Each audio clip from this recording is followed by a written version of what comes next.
তো আবু যার রাদিয়াল্লাহু তাআলা আনহু বলছিলেন যে না, টাকা পয়সা রাখতে হবে না, রাখতে না হলে কানজ হয়ে যাবে, জাহান্নামে যেতে হবে। সাহাবা এখানে বলছেন জাকাত দিলে কানজ হয় না, এটি হচ্ছে সঠিক কথা। জাকাত দেন আর তার সাথে অতিরিক্ত দান সাদকা করেন যত পারেন, আর বাকি যদি আপনার উদ্বৃত্ত থাকে অসুবিধা নেই, হালাল রুজি হলে রাখতে পারেন। তো এই নিয়ে দ্বন্দ্ব হইত, ঝগড়া হয়ে যেত। হ্যাঁ, তখন উসমান রাদিয়াল্লাহু তাআলা আমলে তাকে বলা হলো যে আপনি মদিনায় না থেকে মদিনার বাইরে যদি থাকেন তাহলে আর মদিনায় বিভিন্ন লোকের এখানে সমাগম, হ্যাঁ এখানে ইখতলাফ হওয়া স্বাভাবিক, আর ঝামেলা হবে এখানে, তো এটা একটা ফাটল ধরবে মুসলিম সমাজে। আপনি একটু নির্জনে থাকেন। তো এক গ্রামে রাবাজা নামক গ্রামে বসবাস করতেন। সুবহানাল্লাহ, রাবাজা যে হাদিসে পড়েছিলাম, মদিনা থেকে যখন আসতাম এই দিকে আল কাসিম হয়ে রিয়াজের দিকে, তখন শুধু তলাশ করতাম। আল কাসিমে 2 বছর থেকে তখন এই জায়গা উদ্ঘাটন করেছিলাম। তো রাবাজা কোথায়?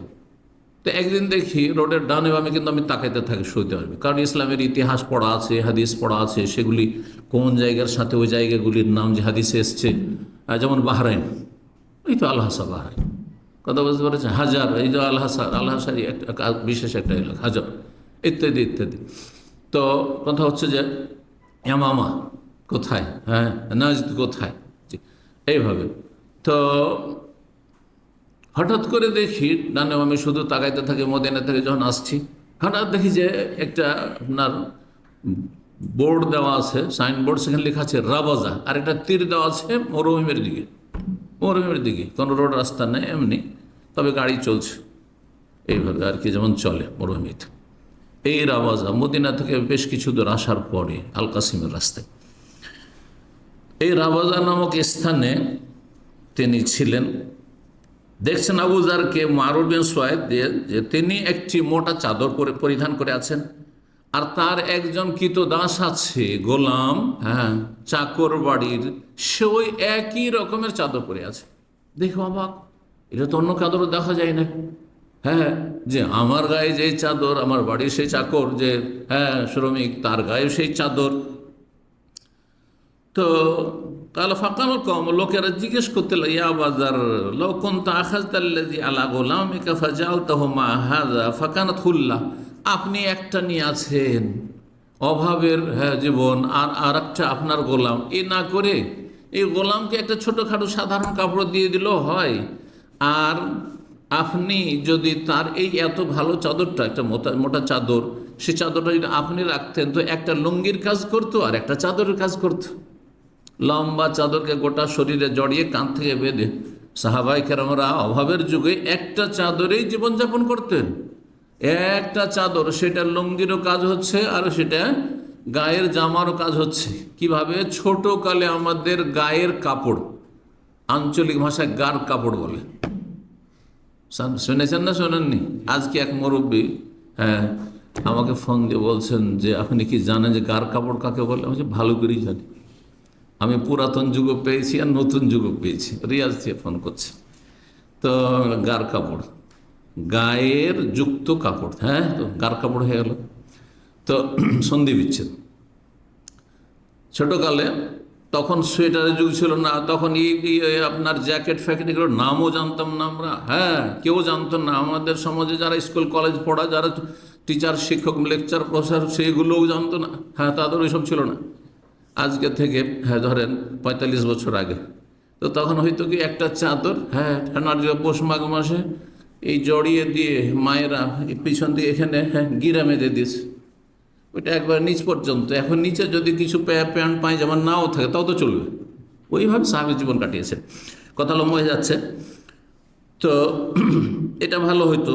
ওয়াকাসাউতা গোলাম কাসাউবান গায়রাহু, আর আপনার গোলাম কোন একটা কাপড় দিয়ে দিতেন, ভালো হইতো, সাধারণ কাপড়। আবু যার বললেন না না না, হ্যাঁ এর পটভূমিকা আছে, ব্যাকগ্রাউন্ড আছে, একটা রহস্য আছে। কেন সমান সমান আমি রেখেছি, কেন সমান সমান? আমার যে কাপড় সেম কাপড় আমার গোলামের। আবু যার বলে ইন্নী কুনতু সাবাবতু রাজুলান, একদিন এক মানুষকে আমি গাল দিয়েছিলাম।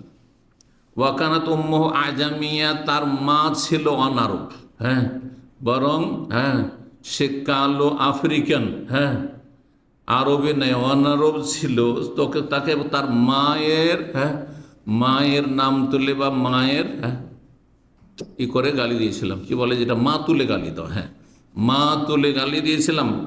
কি বলেছিলাম যে ইয়াবনা সৌদা, অন্য রিওয়ায়ত রয়েছে, হে কালিয়ার সন্তান, জি হে কালো সন্তান। ফাশাকানি আলা রাসূলিল্লাহ সাল্লাল্লাহু আলাইহি ওয়াসাল্লাম, তখন সেই গোলামটি কি করেছিল বা সেই লোক রাসূলুল্লাহ সাল্লাল্লাহু আলাইহি ওয়াসাল্লামের কাছে অভিযোগ করলো যে আবু যার এইভাবে আমাকে গাল দিয়েছে। নতুন ইসলাম গ্রহণ করেছেন, জানেন না, সব মাসলাকে জানা আছে, আর তারপরে সবসময় তো মানুষের মন মেজাজ একরকম থাকে না। তালিম তরবিয়ত নবী সাল্লাল্লাহু আলাইহি ওয়াসাল্লাম থেকে ধীরে ধীরে নিচ্ছেন।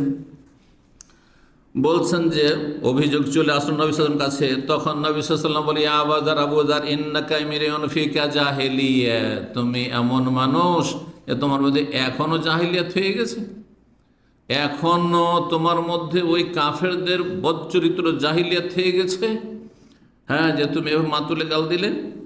আর এসব কত আমাদের সমাজের লোকেরা করে, যাকে তাকে বাপ তুলে মা তুলে গাল দেওয়া, বংশ তুলে গালি দেওয়া, সব হচ্ছে জাহিলি। জি, এগুলো কাফেরদের চরিত্র, মুসলিমের চরিত্র নয়। তাহলে ইন্নাহুম ইখওয়ানুকুম, নবী সাল্লাল্লাহু আলাইহি ওয়াসাল্লাম বললেন যে তোমাদের অধীনস্থ দাস দাসী, চাকর চাকরানি, শ্রমিক, তোমাদের অধীনে যারা কাজ করে, তোমাদের ভাইয়েরা, ভাইয়ের সাথে কেমন আচরণ করবে?